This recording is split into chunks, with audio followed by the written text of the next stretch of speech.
Se tem uma coisa que eu me orgulho nesse país, e não baixa a cabeça para ninguém, é que não tem nesse país uma viva alma mais honesta do que eu.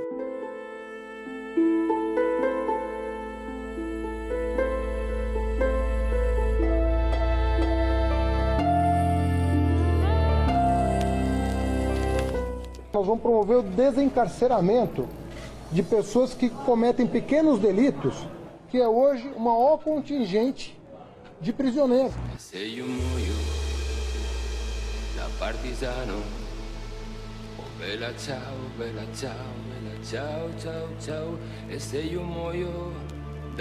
Por exemplo, sou a favor do assalto. Você é a favor do assalto? Não, eu penso assim, tem uma lógica no assalto.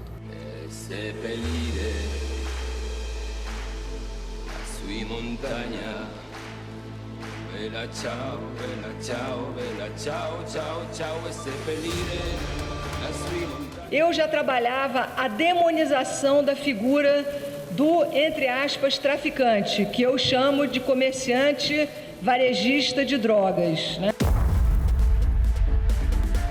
Para quem que rouba celular para vender, para ganhar um dinheirinho.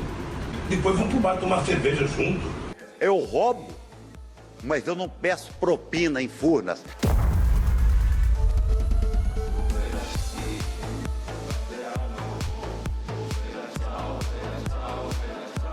Teoricamente, falas como essas deveriam ser abominadas pela população. Ou você concorda que um traficante é um comerciante varejista? Entretanto, existem pessoas que concordam com essas afirmações absurdas. E eu tenho certeza que você aí de casa deve conhecer alguém que defenda com unhas e dentes esses representantes.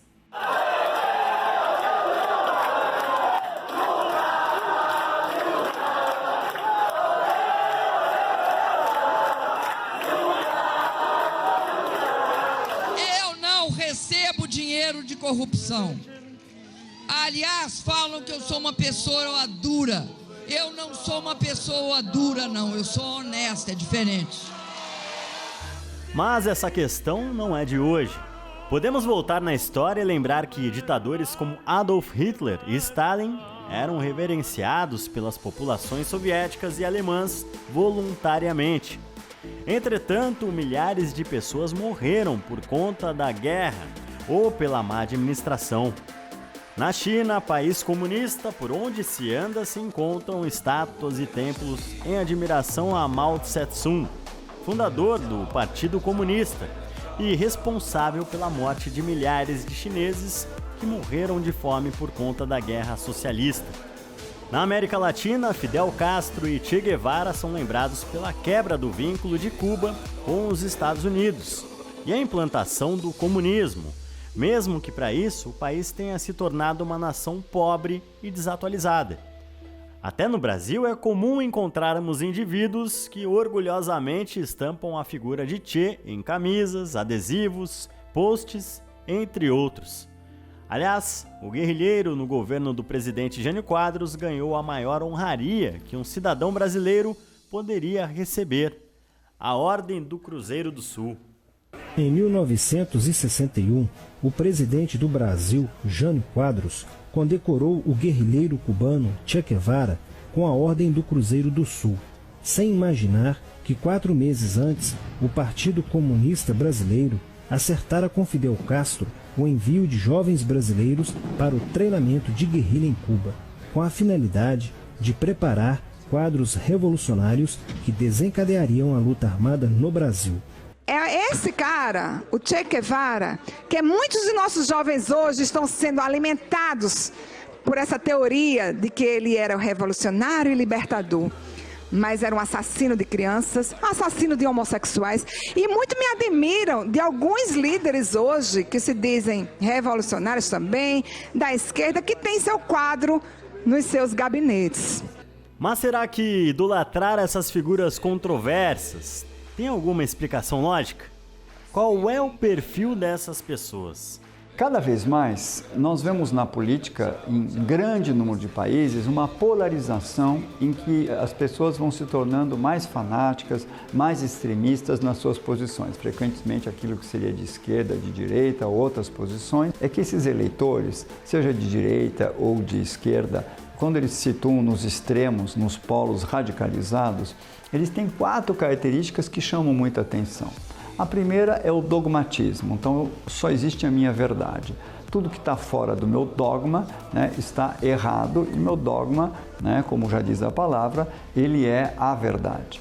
A segunda coisa é que eles têm uma forte necessidade e sensação de pertença. Isso vale não só para partidos políticos, para grupos políticos, mas para times de futebol, para certas religiões. A pessoa adere a uma seita ou adere a um time de futebol e, eventualmente, ela se fanatiza a tal modo, como acontece com os hooligans, etc., que há uma irmandade, uma fraternidade, uma confraria que se forma, uma espécie de clube que se forma, uma tribo em que nós, desse partido político, ou desse grupo político, ou desse grupo religioso, nós formamos, então, uma seita fechada e nós nos isolamos do resto, nós temos um dogmatismo e, além do mais, essa pertença.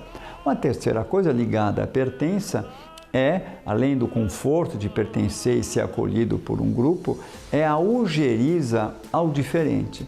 Então, a outra religião, o outro time de futebol, o outro partido, seja no polo oposto, seja as pessoas de centro, são os inimigos, são aqueles que têm que ser combatidos ou convencidos, mas há uma ojeriza. E uma quarta coisa é que as pessoas que tendem a ocupar esses polos extremos, elas costumam ser pessoas bastante agressivas, elas se comportam de maneira mais destrutiva, mais agressiva, e costumam ter baixa empatia para com o sofrimento humano geral. Podem até ter empatia com o sofrimento de um familiar ou alguém do seu grupo, mas uma baixa empatia e uma grande agressividade e destrutividade com aquele que se situa fora. A questão de pertencer a um grupo que pensa igual é uma característica muito visível atualmente, por conta da internet e os mais variados grupos de opinião que se formam diante do atual cenário político. São as chamadas bolhas. Quando o indivíduo se sente acolhido por pessoas que compactuam com o mesmo pensamento, ele não se sente mais sozinho. E por isso é incentivado a demonstrar as suas ideias com base em outra característica apresentada pelo psicólogo: o dogmatismo extremo, ou seja, apenas a minha opinião e do meu grupo é a certa. E isso, quando você está falando de ambiente de redes, isso dá em bolha, em circulação do próprio trabalho do algoritmo e daquilo que você quer ouvir. A maioria esmagadora das pessoas só querem ouvir o que elas gostam. A gente pode dizer que seria ideal que fosse o contrário, mas a ideia, por exemplo, de que pessoas abertamente discutem política, você pode até imaginar que profissionais que lidam com isso sejam intelectuais, jornalistas e tal, mas a maioria esmagadora discute política não é para mudar de opinião, é para convencer o outro da sua opinião. Voltando a falar sobre a afeição que algumas pessoas têm por ladrões, podemos usar como exemplo as produções de filmes e séries. O fenômeno da Netflix, La Casa de Papel, ilustra bem essa questão de termos empatia pelos ladrões, mesmo sabendo que eles estão infringindo a lei. Hoje é o grande dia!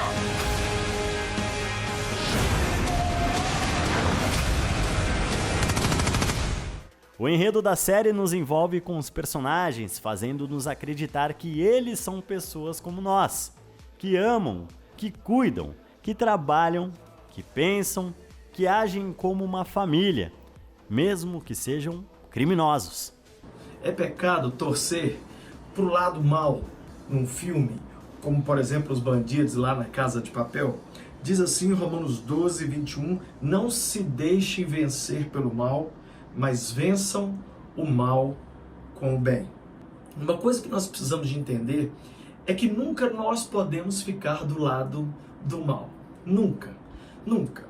Mas, quando a gente entra ali, diante da TV, diante do computador, vai num cinema para ver um filme e vê uma coisa hipotética, uma coisa que não é real, uma história que a gente sabe que não tem a ver com a realidade, a gente tem uma liberdade para poder se divertir ali naquele momento. Só que existem dois grupos de pessoas, preste atenção.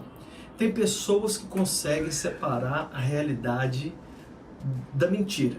Tem pessoas que conseguem separar e falar assim, não, isso aqui é só um filme do Batman, isso aqui é só o desenho da Frozen, isso aqui é só Casa de Papel, isso aqui não é real. Então, não sendo real, você senta ali e se diverte. Uma hora você vê o mal ganhando, aí você fala assim, é isso mesmo. Aí outra hora você vê o cara do bem vencendo, você fala, é isso mesmo. Você está ali para se divertir. Então, você só quer uma diversão, um entretenimento, mas você sabe que aquilo ali não é verdade, não é real. Distinguir ficção da realidade é importante para termos o senso de fazermos escolhas corretas. Não se deixar levar pela emoção ou por palavras bonitas. Ladrão é ladrão, não importa qual seja a sua motivação. Se ele está contra a lei, ele está fazendo o mal. E nós não podemos deixar o mal prevalecer. Bella ciao, bella ciao, ciao, ciao e seppellire la sua montagna sotto l'ombra di un bel fiore.